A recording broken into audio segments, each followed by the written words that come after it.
These three books are one of the best books for compiler design subject.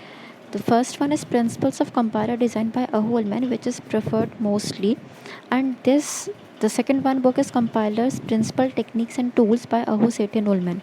These two books are best books of compiler. Even if you will study compiler for gate to appear in gate, then you can refer to these books and you will really get good score in this subject. Moving to course objectives. Course objective means that why this subject is being taught to students, and what are the objectives uh, of this subject. So first course objective is to introduce the major concept areas of language translation and compiler design. So as you all know that you all are computer science students, and in each semester or in each year you come across with one or two programming languages. So uh, you don't just have to make program and run it and get output. You should know the uh, process which occurs in a program compilation or in a program execution. So for that you doesn't only need to know about syntax and semantics of a programming language.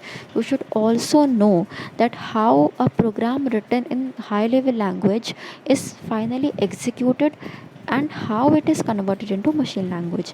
So this whole process, that conversion of a program written in high level language into some machine language, is this process is known as translation.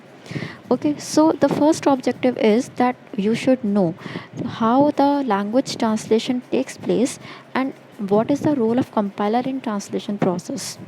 The second course objective is to describe the utilization of formal grammar using parsed representations, especially those on bottom up and top down approaches and various algorithms.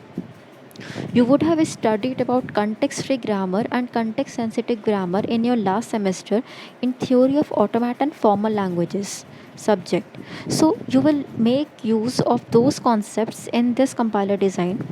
This you will study in detail in unit number 2nd, that we use a component known as parser to perform translation. And parser component makes use of context free grammar concepts to parse the source code or to convert the source code. Okay, so there are different types of parsers like bottom up parsers, top down parsers. So this all you will study in detail in unit number 2. Next course objective is to enrich the knowledge in various phases of compiler and use of symbol table. So when we will move to unit number first topics, you will come across the about various phases of compiler. So there are 6 phases in compilation process and you will study each phase in detail.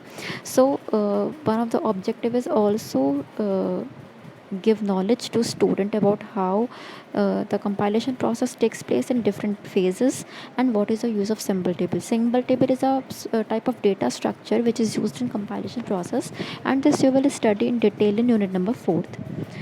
Next objective is to understand design code generation schemes, optimization of ports and runtime environment. So this is one of the objective of compiler, that how when you try to convert a code written in high level language into machine language. So what are different design schemes? Is there only one scheme, simple scheme where you perform conversion, or there are different design schemes of machine language, and how you can perform optimization also? This you would have studied in data structure subject, as well as you would be studying in algorithm subject, that we design programs or we implement programs in such a way so that we could have minimum space complexity and minimum time complexity. So once you generate a machine language code, you also need to perform optimization on it so that it could take minimum number of resources in minimum amount. Next course objective is to provide practical programming skills necessary for constructing a compiler. So not only you need theoretical concepts to know, but you should also be aware how this compilation process is performed. Means you would be knowing that whatever program you write in high level language, and it is converted into machine language. And there is a sort of another program which performs this process. So this another program is known as compiler or translator in general. So you should know the programming details behind this compilation process. For that we have compiler lab, where you will design different components of compiler in lab. And in some courses, in some universities, we have a mini project also, where students used to design compiler in their mini project. So this is also one of the very interesting labs, where you will learn different components, coding about different components. And overall this subject is also very interesting, as it deals with the details of programming language. So one who is interested in programming, and one student who wants to learn the what happens behind the screen, this is one of the interesting subject for him or her. Next, what are the course outcomes? Course outcomes means that after studying this subject, what we expect from a student, that what he has learned, what a student learns after studying this subject. So there are five outcomes. Course outcome first is understand the concept of translator and various phases involved in compilation process. So after studying unit number first, you will understand how translator works and what are the various phases involved in this compilation process. As I told you earlier, there are 6 phases, so you will learn in detail about these 6 phases. uh, After studying unit number 2, your course outcome 2 is a student will be able to implement in the parsing techniques for the given programming construct. Means after studying unit number 2nd, you will be able to know what is parsing, and to uh, what parsing technique is used in a particular programming construct. What parsing technique is used to convert a particular programming construct into next phase. So this you will learn after studying unit number 2nd. Course outcome third is understand the different representations of intermediate code. This comes across whenever you design a code in some high level language, and whenever you start a compilation process, you start converting that code into machine language. So at some step we will learn in detail further. At some step, that high level language code is converted into intermediate code. So there are different representation schemes of representing that intermediate code, that depends on the programming language, that depends on the computer system architecture also. So after studying unit number 3, you will come to know that what are different representations of intermediate code. Course outcome 4, understand the use of symbol table and apply different error recovery routines to recover the errors seen at different phases of compilation. So, Unit 4 basically deals with the symbol table data structure. It is a sort of data structure which we will study in detail in just after few lectures.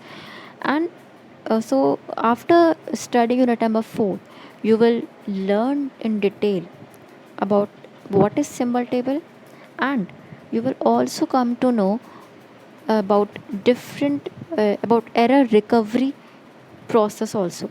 So whenever you would have compiled and executed several programs in several different languages, so you would have seen that once you compile a program, or once you interpret a program, so if there are some errors that are shown in the screen, and you have to resolve those errors, and then only you can go for program execution. So there are different types of errors you would have studied in your first year or in second year. There are syntax errors, there are logical errors, semantic errors. So what are these errors, and what happens if these errors occur, and what are some error recovery techniques, that if we come across such errors, how can we recover from them? This you will study in unit number 4. Course outcome 5, able to describe techniques for machine code generation and its optimization. So fifth unit basically deals with code generation process means generating machine language code. And once you generate machine language code, what are different technicalities which you have to consider after generation of machine code? Like you have to perform optimization also, you have to perform various analysis on that code to make it optimized, to make it compact and relevant also. So these all are 5 outcomes, and each outcome corresponds to each unit. So these all things we expect a student that after studying this subject, he or she will be able to understand all these things. Now moving to unit number 1, it is introduction to compiler, and these are uh, the topics listed in EQ syllabus, like phases and passes, bootstrapping, finite state machines and regular expressions, and their applications to lexical analysis. This topic basically is from theory of automata and formal languages, and you would definitely be knowing about it. Next is optimization of DFA based pattern matchers, implementation of lexical analyzers, lexical analyzer generator, lex compiler, formal grammars and their application to syntax analysis, BNF notation, ambiguity. Next is YACC, and last is syntactic specification of programming languages, that is context tree grammars, derivation and parse tree and capabilities of CFG. So we will study these topics one by one. Moving to next topic. So what you will learn after unit number 1, you will be able to understand the concept of translator as I told you earlier, and you will learn about various phases involved in compilation process. And in detail, we will start with first process in unit number 1. So our very first topic, very first introductory topic is what is translator. So this is a very common definition, and everyone would be knowing what is a translator. In general terms, we say what is a translator? Anything or any person which performs some conversion. Okay, so suppose if you have visited France and you don't know French, okay, you know English, so you need someone who can convert your uh, thoughts, or who can convert your speech which you are speaking in English. He or she will convert it into French, and then the French person will understand what you want to say. Then whatever he or she will reply, the translator will perform again translation and convert that thing into English and will tell you that what that person is saying. So this is the purpose of translator in real life. The same purpose is here in computer system, in computer word. So what is a translator? It is a program that takes input a program written in one programming language, that is known as source language, and produces as output a program in another language that is known as target language. So it is a software, again it is a software, it is a program which takes input a program written in high level language, and that language is known as source language, and it produces output which is a program written in machine language, or we can say in low level language. So all translators and their types are programs in themselves, since we are dealing with computer system. So there are basically if we want to divide components of computer system, there are 3 classifications: software, hardware and firmware. So firmware are those things which user can't change. These are instructions, or these are some documentations by manufacturer. So leaving it, we come across with software and hardware. So hardware is all which you can see and which you can touch. So after leaving hardware, everything else is software. So if it is a program, so translator is a program which converts any code given in high level language into machine language. For example, if you have written some program in C, and that program is converted into some machine language code, so this all process is done by some translator. So there are different types of translators. Compiler is there. First category is compiler. So compiler is when the source language is any high level language like C, C++, Java, anything else. And when this source code written in such language is converted into low level language like assembly language or machine language, this translator is known as compiler.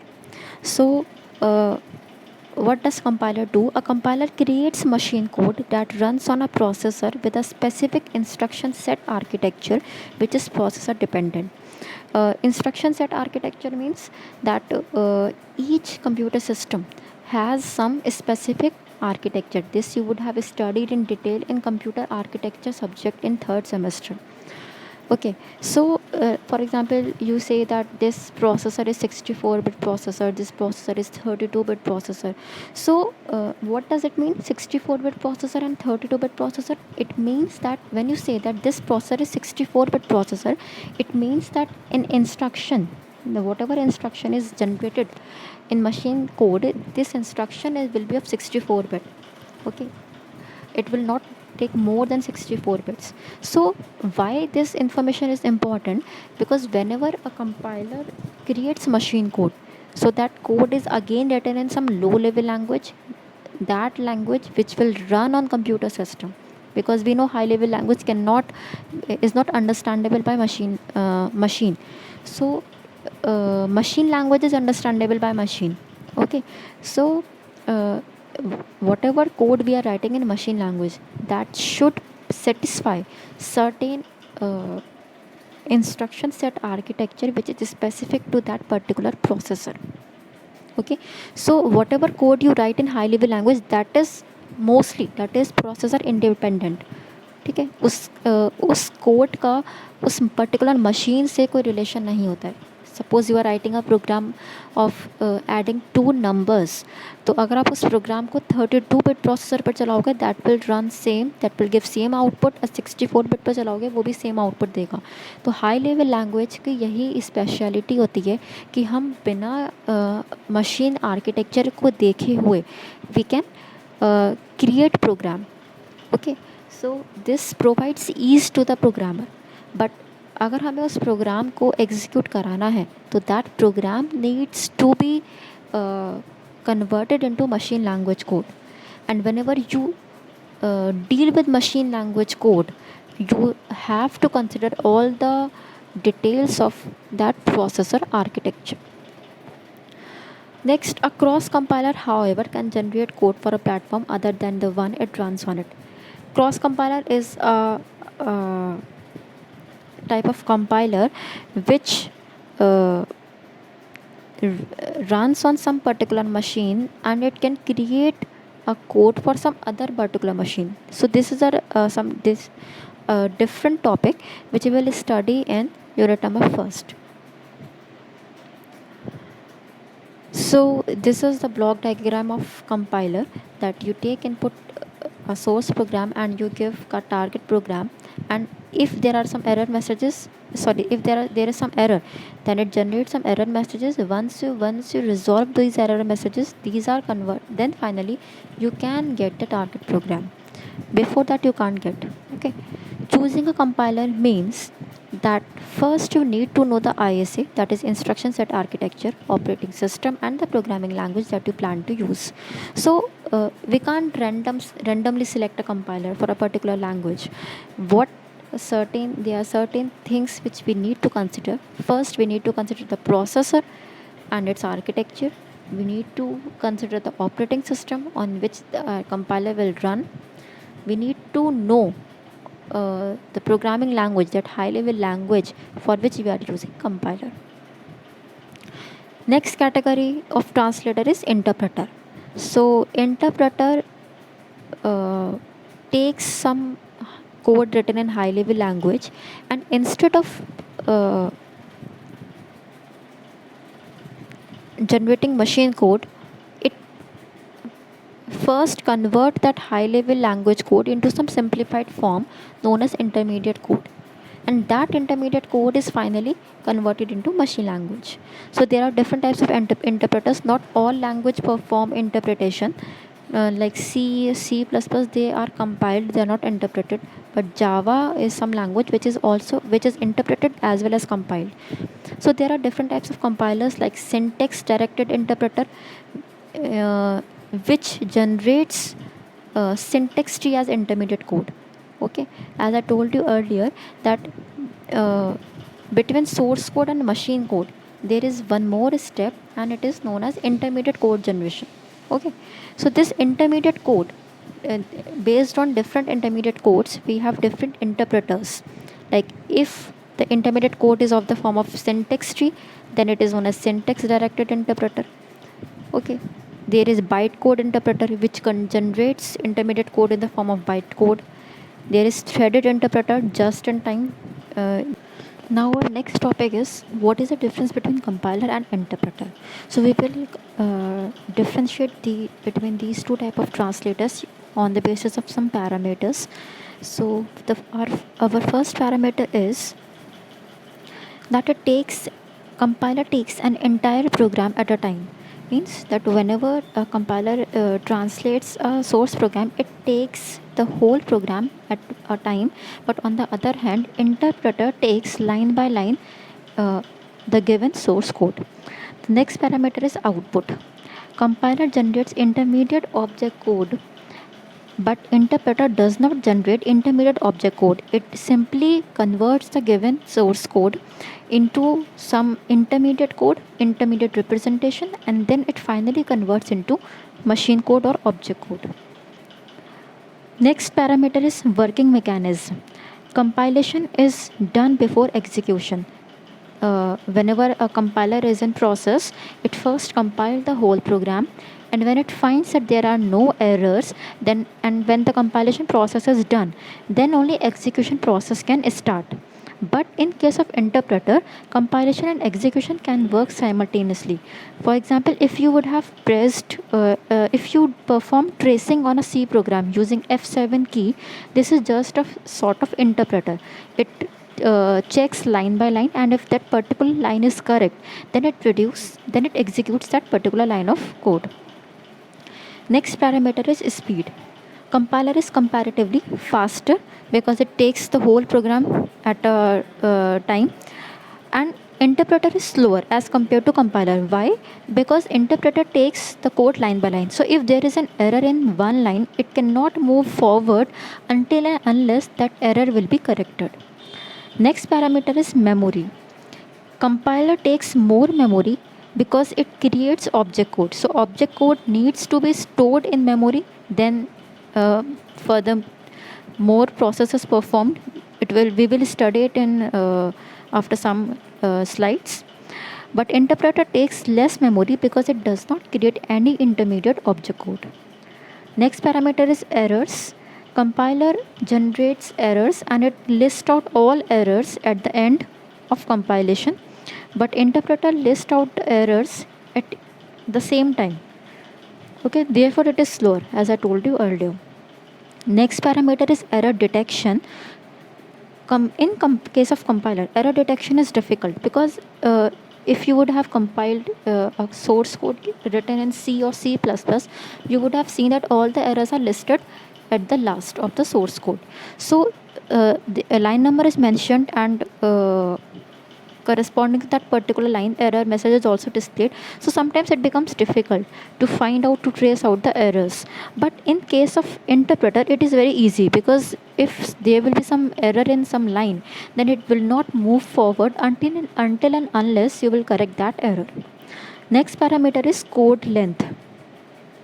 Code length means the program in which compiler is written, which performs the task of compilation. So the code length of a compiler program is larger, but because also consists of the code of conversion into some intermediate object code. But in case of interpreter, its code length is small. And last parameter is which programming languages support compiler and which support interpreter. C, C++, C Sharp, they use compiler for translation process, while Java, PHP, Perl, Python, they use interpreter for translation process. So this is the difference between compiler and interpreter, and this question is frequently asked in exams. It may be asked in 5 marks, or it may be asked in 2 marks also. Next So we have studied two categories of translators. The first one is compiler and second one is interpreter. Now next category of translator is assembler. So what is assembler? If the source language is not any high level language, but if it is assembly language and the target language is machine language, then the task performed to do compilation, sorry, the task which is done to perform translation, so it is done by assembler. And again, the output of assembler is an object file which contains a combination of machine instructions as well as the data required to place these instructions in memory. So sometimes it also happens that whenever you run a program in high level language, so before converting the whole program into machine language, one one of the step is that high level language code is first converted into assembly language, and then that assembly language code is finally converted into machine language. So uh, whenever an assembler works, it may contain at the end, it may contain machine instructions, and it also contains the data required to place the instructions in memory. Means relocatable word, what does it mean? You would have studied it in operating system subject. Relocatable means that whatever the address you provide to those instructions written in assembly language or in machine language, they are logical. For example, suppose you have a 20 lines of code and you have assigned each line as number 1, number 2, number 3, number 4, number 5, number 6, and so on. So whenever you will place this code into main memory of computer system, suppose the starting address of that memory where you will place this code, suppose the starting address of this memory is 500. So definitely the first line of code will have address 500. The second line code, for example, will have address 501, and so on. So whenever uh, a code is shifted to main memory, it receives whatever address it receives. It is known as physical address, and this is final address. Okay, and whenever and if the code is not in main memory, so it is a relocatable code. Means the whatever the addresses are assigned to each line, it may change after getting shifted to main memory. Next type of translator is preprocessor. So this is very one of the very common translator you would have seen in your programs. It takes a program written in high level language, and whatever the output it generates, it is also in the form of another high level language. Let us see what type of preprocessors are these. So whenever you have performed coding, I'm taking an example of very simple language, C, and I hope that every one of you would have worked on this language. You would have used macros in your C program. So macro is a preprocessor, which is a type of translator. Okay, what does macro do? See this example on the screen. Suppose I have written hash define pi 3.14. So here pi is a macro, and we define macros using hash define preprocessor. So suppose in the code you have written somewhere in the code you have written area is equals to pi into r into r.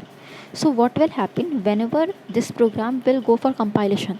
First of all, preprocessor will work, and what it will do, it will replace pi with 3.14 everywhere in the code. Okay, so this is the task of preprocessor, and it is a translator again, because the code prior to pre-processing is again was in high level language, and the code after obtained from pre-processing step is again a code in high level language. So this is another type of preprocessor.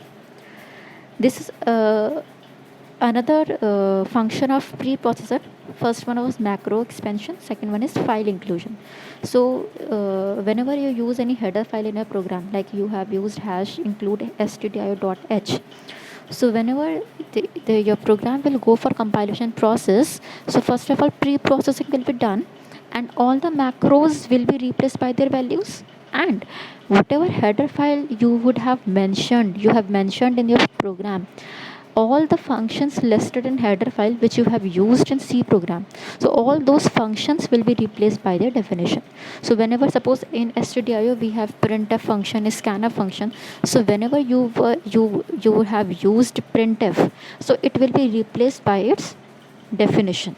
That what printf will do, its definition is stored in where, its definition is stored in stdio.h header file.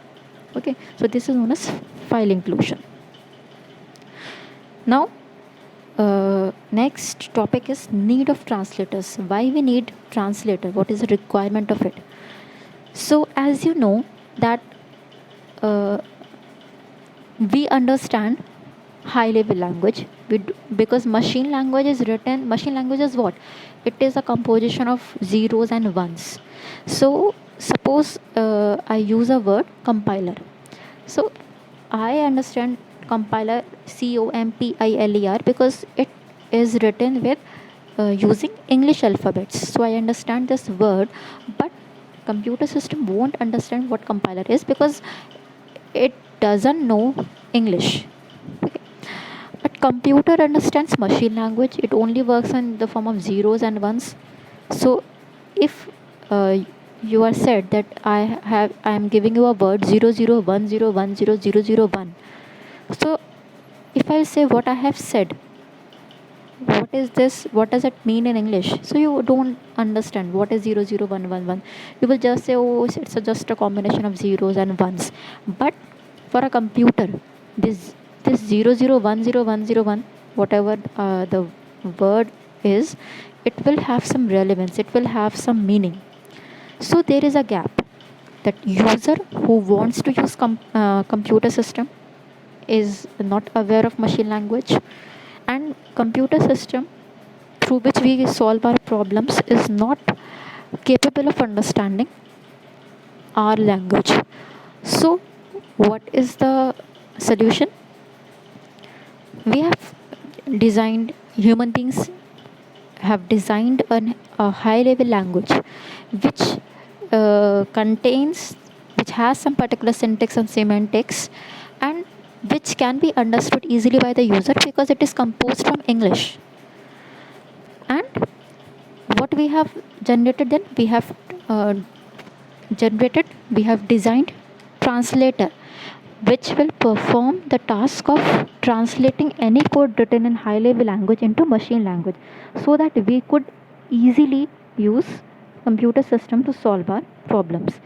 Earlier, when there was slow evolution of computer era, uh, this concept was not there.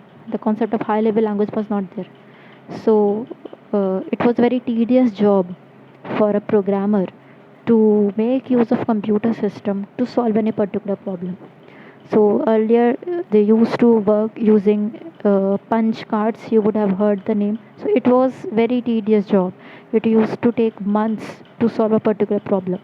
Later on, when the development proceeded, uh, the inventors or designers or programmers, they thought of uh, implementing or design. They thought of designing some language which could be easily understandable by the user. So came the concept of high level language. Okay, so earlier there was assembly language coding. So again it was very difficult to code in assembly language because assembly language coding, you have to uh, think about the registers, the instruction set of a particular processor. Suppose an instruction takes, suppose for example, 16 bytes. So you have to consider that it will take 16 bytes. So how we will write the code. So again it was a very tedious job for a programmer to write code in assembly language because it was very difficult to track, or the errors, it was very difficult to change the code because it was not we are not it was not easily understandable by the user. Then came the concept of high level language. So with the advent of high level language, there came the concept of translators, and therefore we need to add translators just so that we could easily make use of computers capabilities to solve our problems with the help of translators.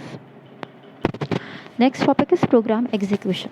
So, any program written in high level language consists of two steps.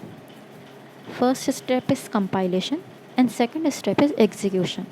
So, you can see in the figure that there is a compiler which performs compilation, and its input is some source code. For example, we have considered, suppose source code is C program, and it generates some object code which is in binary form. Then this binary code is now uh, used, where the user gives input, and this binary code is implemented on machine, and it produces desired output. So this is the whole process of program execution. So whenever uh, some object code, this binary code is the intermediate object code, which I told you earlier that compiler produce intermediate object code. So this is written in machine language only, but this is intermediate code. And why this is intermediate code? Because there are because it cannot work individually. We have to use some other functionalities also, like loader and linker. This you would have studied in operating system again, where what does linker performs? This is single object code. This is object code of what? Of the source code which you have written in high level language. Suppose you have written source code of adding two numbers, so this is intermediate object code only of that program which you have written, but it needs to be linked with some header files. Like if you have used stdio.h or conio.h, so it has to be linked with these header files. So this is the task performed by linker, and once all the files are linked to that main source file, then this whole program is finally loaded into main memory, because we know that whenever we have to execute some program, it should be in main memory. This process is known as swap in swap out, again operating system concept. So uh, after linking the whole program with its header files, what will be done? It will be loaded into main memory. This is done by loader, and then the user gives input, and finally output is produced. So in this way execution is performed. So what qualities should be there in the compiler? First, it should produce correct code. Okay, this should be correct code. It's the whatever the translation it is performing, it should be correct. Right. Second is output should come fast. It should not take more time to run. Compilation should be done fast. Then because compilation time is also included in execution time. Okay, so whenever you have to find time complexity, you have to consider compilation also. Then support for separate compilation. That then what does it mean? It means that if you have to change some platform, then it could be easily compatible with other platforms also. Good diagnostics for syntax errors. Whenever some syntax errors are there, you should provide correct error message so that it could be easily understandable by user. Works well with the debugger. So again, it is the same. It means the same thing, that it should find the errors at correct place, and it should list out those errors properly. Good diagnostics for flow anomalies. Uh, it should find out that whether the sequence is correct or not. Suppose if you have declared some variable at the top, whether it has been used in the bottom in the program or not. So sometimes you receive a message that this variable is never used. So this is the again the work of compiler, that if some variable or if some identifier is not used, then it should find out whether the data is flowing correctly in the source program or not. Cross language calls. If a program is working with uh, some other high level language, then there should not be any problem between whenever there is cross language calls. And the last one is consistent predictable optimization. Compiler should produce optimized code also. So these are the qualities of compiler. So that's all for today's lecture. If you have any queries, you can write in the message box, and we will consider those queries one by one.